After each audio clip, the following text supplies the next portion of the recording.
धारा नगरी के राजा गंधर्व सेन बहुत ही प्रतापी राजा थे। उनकी दो रानियां थीं। दोनों रानियों को एक एक पुत्र था। दोनों पुत्र बहुत ही वीर तथा साहसी थे। वाह गुरुदेव वाह, आपकी जितनी प्रशंसा की जाए वह कम ही है। आपने मेरे दोनों पुत्रों को एक समान वीर योद्धा बनाया है। मैं आपका यह ऋण कभी नहीं चुका सकता। महाराज, इसमें ऋण की क्या बात है? यह तो मेरा फर्ज था कि आपके दोनों पुत्रों को एक समान वीर योद्धा बनने की वह सारी शिक्षा दूं।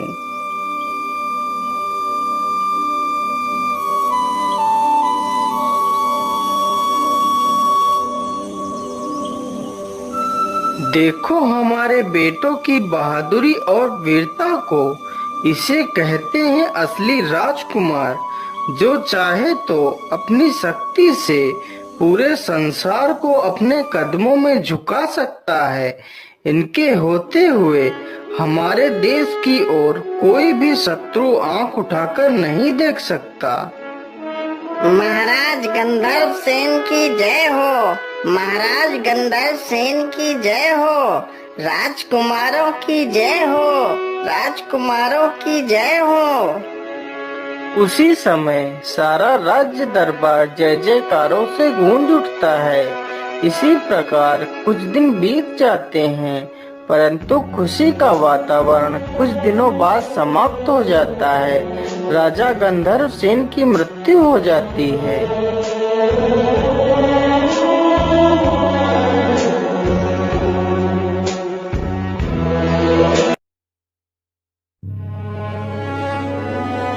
मंत्री जी, अब तो हमारे महाराज नहीं रहे, इसलिए इस राजगद्दी पर वीरसेन को बैठाना चाहिए।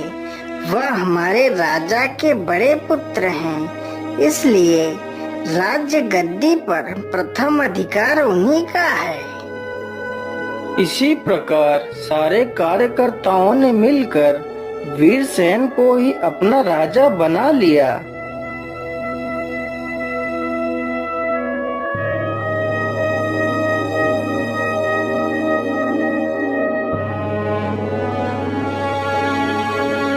मंत्री जी, हमारे राजकोष से रोज 1000 स्वर्ण मुद्राएं गरीबों में दान की जाएं तथा उनकी याचनाओं को जल्द से जल्द मेरे पास तक पहुंचाया जाए। राजा इसी प्रकार अच्छे कार्यों में लग जाता है। एक दिन की बात है, वीरसेन जंगल में शिकार के लिए घूम रहा था। मुझे लगता है आज कोई भी शिकार मेरे हाथ आने वाला नहीं है। मैं ऐसा करता हूँ, नदी पर चलकर थोड़ा सा पानी पी लेता हूँ।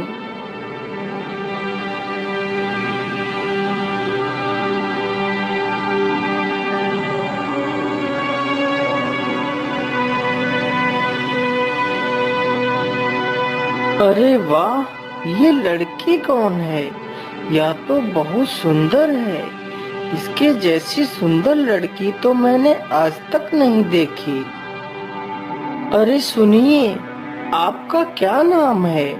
मैं इस राज्य का राजा हूँ। मैं नंदिनी हूँ। मेरे पिता मिट्टी के बर्तन बनाते हैं, तो मैं इस नदी पर मिट्टी लेने आई थी। वीरसेन मन ही मन उस सुंदर लड़की से प्रेम कर बैठता है। जब वह वापस महल आता है तो वह उसी लड़की के बारे में सोचता रहता है। क्या करूं, कैसे मिलूं उस लड़की से? मेरा मन तो विचलित हो रहा है। मैं ऐसा करता हूँ, कल सुबह होते ही उसके माता पिता से मिलकर नंदिनी का हाथ मांग लेता हूँ। सुबह होते ही राजा उस कुम्हार के घर पहुँच जाता है। महाराज, इससे ज्यादा खुशी की बात हमारे लिए और क्या हो सकती है कि आप मेरी बेटी के साथ विवाह करना चाहते हैं। इसी प्रकार वीरसेन उस लड़की से विवाह कर लेता है। उन्हीं के राज्य में एक निर्धन ब्राह्मण रहता था जो दिन रात देवी माँ की पूजा किया करता था। अजी सुनिए, आज आप जल्दी से भिक्षा मांगने चले जाइए। वैसे भी हमें कई कई दिन भूखे ही सोना पड़ा है। यदि आप जल्दी चले जाएंगे तो हो सकता है अनाज कुछ ज्यादा मिल जाए।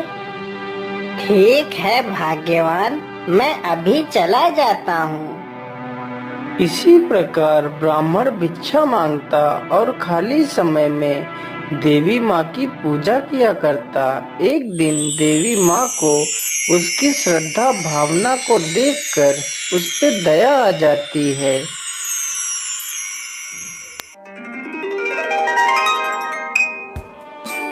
आंखें खोलो पुत्र, देखो मैं तुम्हारे सामने खड़ी हूँ। अरे ये शोर कैसा? अरे माता, माता आपने मुझे दर्शन दे दिए। माता, माता आपके दर्शन पाकर मैं तो धन्य हो गया माता। हाँ पुत्र, तुम्हारे श्रद्धा भाव को देखकर मैं भी तुमसे मिले बिना नहीं रह पाई। मांगो पुत्र, तुम्हें क्या चाहिए? माता मुझे कुछ भी नहीं चाहिए, मुझे आपके दर्शन हो गए माता। मेरी सारी बाधाएं दूर हो गईं, अब मुझे कुछ भी नहीं चाहिए। नहीं पुत्र, मैं ऐसे तुम्हें कुछ दिए बिना वापस नहीं जा सकती। फिर देवी माँ उस ब्राह्मण को एक अमर फल देती है। यह लो पुत्र, यह एक अमर फल है। इस फल को तुम जिसे भी खिला दोगे वह अमर हो जाएगा। ब्राह्मण उस फल को पाकर बहुत प्रसन्न हो जाता है।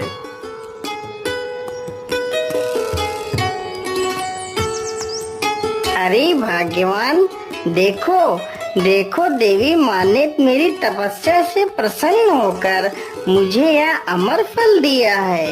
ये लो भाग्यवान, तुम इस फल को खा लो, तुम अमर हो जाओगी। स्वामी, ये फल तो हमारे किसी भी काम का नहीं है। अरे भाग्यवान, तुम कैसी बातें कर रही हो? जिस अमृत को प्राप्त करने के लिए देवता दानव तक तरसते रहते हैं, उस फल को तुम कह रही हो कि यह हमारे किसी काम का नहीं है। स्वामी, हम में और देव दानव में बहुत बड़ा अंतर है। सबसे पहले तो हम ब्राह्मण हैं। आप तो जानते हैं, ब्राह्मण का कार्य पूजा पाठ करना और सारे संसार की भलाई के बारे में सोचना है। दूसरा, इस संसार में अधिक देर तक जीवित रहकर हम क्या करेंगे? क्या आप जानते नहीं कि यह सारा संसार दुख और पापों का घर है। इसमें हम जितनी देर अधिक जीवित रहेंगे उतने ही कष्ट हमें सहन करने पड़ेंगे। इसलिए इस अमर फल का हमारे पास कोई लाभ नहीं। तो फिर भाग्यवान, हम इस फल का क्या करें? स्वामी, आप चिंता मत करिए। आप इस फल को हमारे राज्य के राजा को दे दीजिए।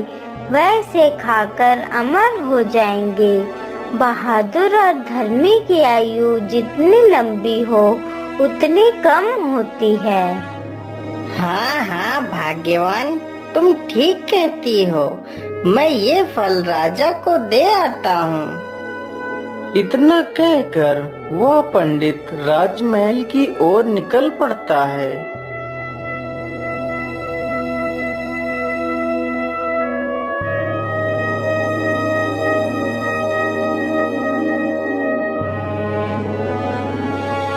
बोलिए ब्राह्मण देव, आपका यहाँ आना कैसे हुआ? महाराज, मैं आपको कुछ भेंट करने के लिए आया हूँ। महाराज, यह एक अमर फल है। आप इस फल को खा लीजिए, आप अमर हो जाएंगे महाराज। लेकिन ब्राह्मण देव, आप ये फल मुझे क्यों देना चाहते हैं, जबकि आप भी इस फल को खाकर अमर हो सकते हैं? क्या आप ये सब कुछ जानबूझकर कर रहे हैं?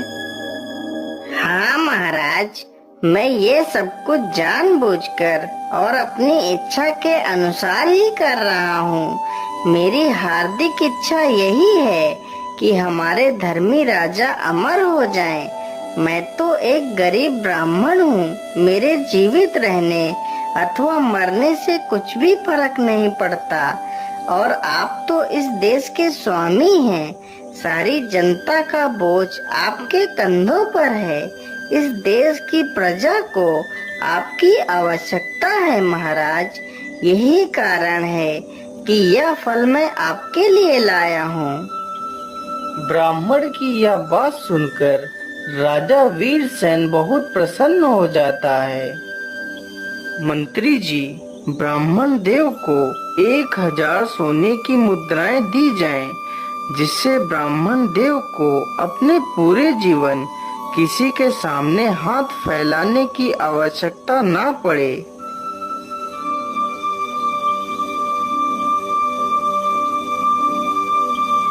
1000 स्वर्ण मुद्राएं पाकर ब्राह्मण खुशी से फूला नहीं समा रहा था। वह जल्दी से मुद्राएं लेकर अपने घर की ओर निकल पड़ता है।